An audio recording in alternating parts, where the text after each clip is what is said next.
L'actualité judiciaire est riche en exemples très controversés. Dans le procès d'O.J. Simpson, l'empreinte génétique tirée de l'ADN des taches de sang retrouvées sur le lieu du crime était bien la sienne. Coupable, affirment les experts en génétique de l'accusation. Non coupable, rétorquent ceux de la défense, les prélèvements ayant été effectués de manière imprécise.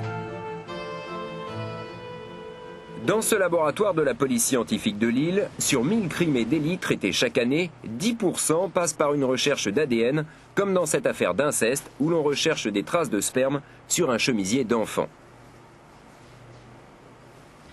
Dans ce congélateur, nous conservons des pièces telles que un drap, un slip pour une affaire de viol, ici des prélèvements sanguins et des prélèvements de sperme, ici un casque de moto, et c'est à partir de traces prélevées sur ces différents échantillons que nous déterminons l'empreinte génétique des individus.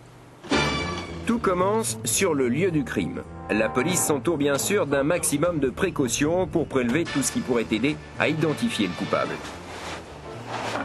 Un fragment de peau, un cheveu, une simple tache de sang, du sperme ou un poil.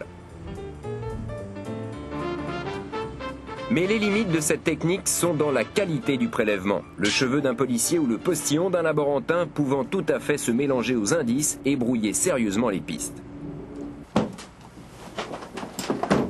Pour extraire l'ADN, on casse chimiquement les cellules de ces indices pour atteindre leur noyau, par exemple les globules blancs pour le sang.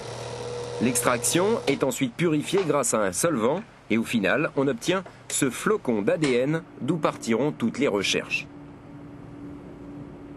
Mais lorsque l'ADN ainsi obtenu est insuffisant ou bien détérioré, on peut le multiplier grâce à une enzyme de reproduction chauffée à 92 degrés. Résultat, l'ADN est copié et recopié pour permettre toutes les études.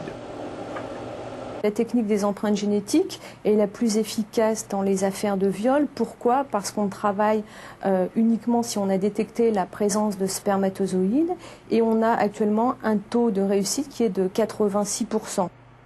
Pour arriver à lire l'empreinte génétique d'un suspect, on utilise l'électrophorèse. Sur cette plaque plongée dans un champ électrique, on dépose l'ADN coupé en petits morceaux par une enzyme de restriction et on laisse reposer quelques temps.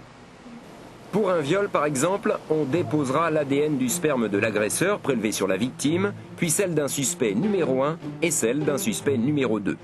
Les plus petits morceaux d'ADN migrent plus vite vers le pôle positif et se classent ainsi par taille sur la plaque. Si l'ADN d'un suspect se décompose de la même façon, cela constitue un fort indice de culpabilité. Le dessin comparatif ainsi obtenu est photographié sous UV. Ce cliché est ensuite interprété par les scientifiques. Voici un résultat d'une affaire de viol. Alors nous avons extrait l'ADN à partir d'un prélèvement de spermatozoïdes effectué sur une victime qui a été déposée ici. Et nous avons extrait l'ADN à partir d'un prélèvement sanguin effectué sur le suspect qui a été déposé ici. Et on peut constater avec cette première analyse que les profils génétiques du suspect et des spermatozoïdes prélevés sur la victime correspondent. En fin d'analyse, on arrive à un risque d'erreur de 1 chance sur plusieurs milliards que ces spermatozoïdes ne proviennent pas du suspect mis en cause, mais proviennent d'un autre individu de la population qui présenterait le même profil génétique. Et tout le problème est bien là, car lorsque les magistrats demandent des certitudes, les scientifiques ne peuvent répondre qu'en probabilité, aussi importante soit-elle. Tout dépend donc de l'utilisation qu'un juge fera de ces résultats parmi les autres éléments de l'enquête pour condamner ou acquitter un suspect.